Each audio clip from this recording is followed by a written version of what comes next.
Hi everyone, welcome to another video on my channel where we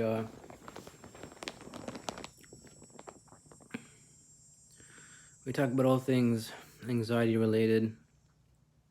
Basically tell you my story, what I do on this channel. I try to do exposure and response prevention videos. Exposure and response prevention is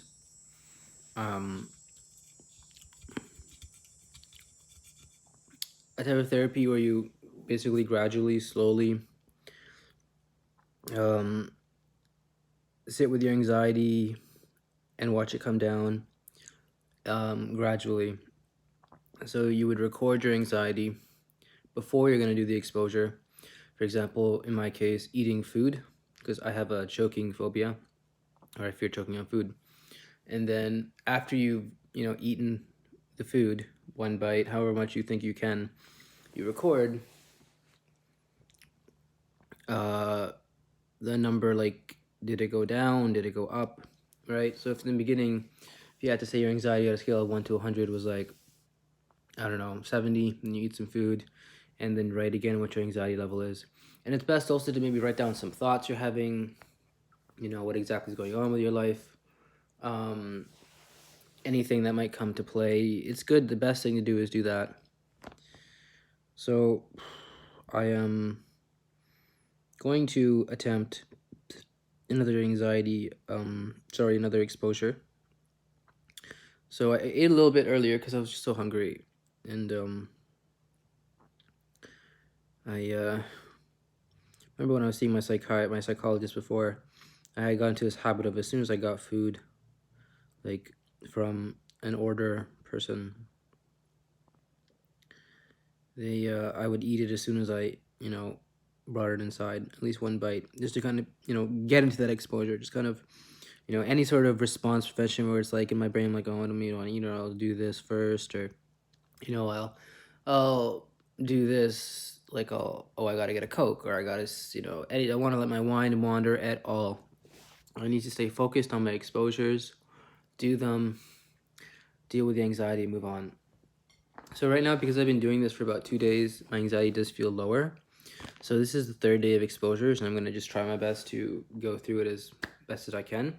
Again, I try to keep these videos about 10 to 15 minutes, and it seems like this one's going to be, it seems like I'm going to have a little bit more time in terms of what I want to say, so I might, after the exposure, go a little bit more into my story. Okay, so right now for my exposure, I have KFC. I bought some KFC. Let me just, not sure it's that important. This is not a food porn channel, but that is KFC. And a Coke. So, basically, how are we going to do this? On a scale of 1 to 100 right now, my anxiety, right? So beginning the exposure is, it's there. I feel a fear of choking. So I'm going to say 40 out of 100. Okay? And then what I'm going to do is do the exposure. So I'm going to have some popcorn chicken.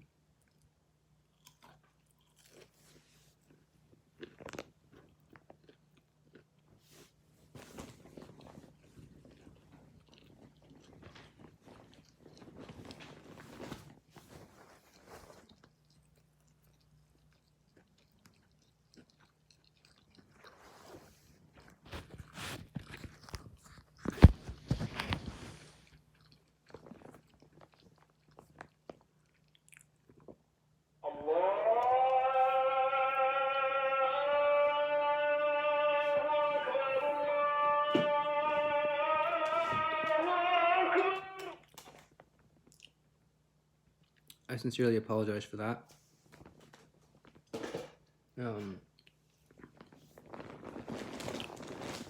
Yeah, so I've eaten, and I felt it went down. I felt it went down by 20. So my anxiety of choking to death on food is 20. Now, the reason they call it exposure and response prevention, right, therapy, is because the exposure is doing the thing you're scared of doing. Response prevention is basically not doing the thing that makes you feel calm and okay when you're doing it. So for me, it would be, not eating this food, and also not really like following through with this on a regular basis. Because I would rather just eat soft foods the rest of my life. Or another thing I do is well, basically, I could tell myself I want to go really, really, really slow with my exposures.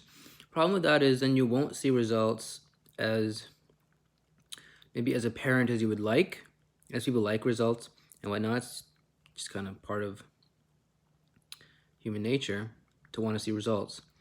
So that's why if you do it every day, like this is my third video, I'm gonna try to maybe do a video every day, like every time I try to eat. Because if you record it and then you'll see the anxiety going down,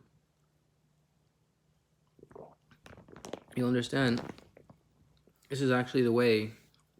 If you're gonna go to a psychologist, or if you're gonna go to a psychiatrist,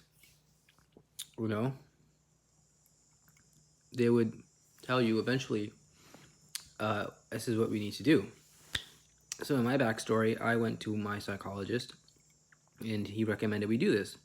We ordered some Wendy's and we were in the thing and came, and I just thought I couldn't do it. But he said, you have to, he said, have a bite. So I said, I'll have one bite, because I kind of felt safe with him. So I had one bite and I was really anxious, but I ate it and I didn't, choke.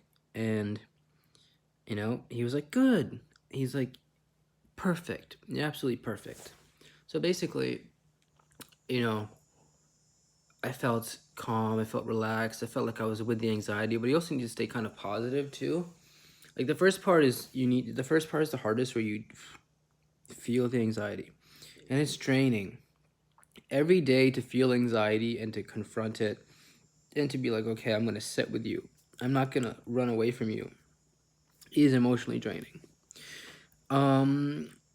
So I did that, and then he was funny.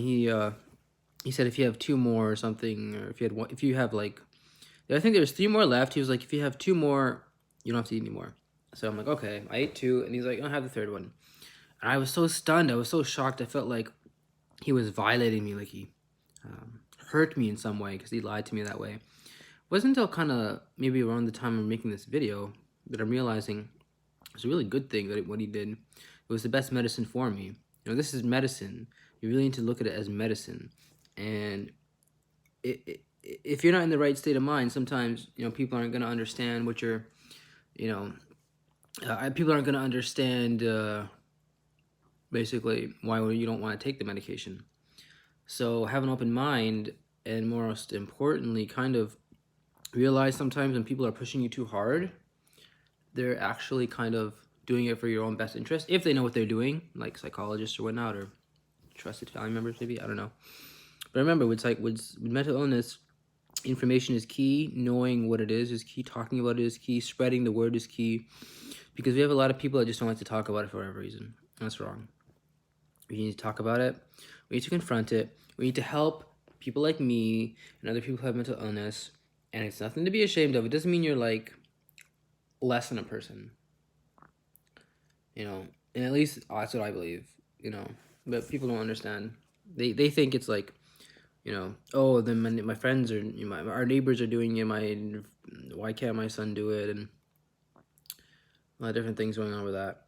So while I was eating, I was thinking about, as my anxiety was kind of going down, I was thinking about why, like one of the traumas in my life, which was 2 of my close friends basically cut ties with me after I came out to them as bisexual.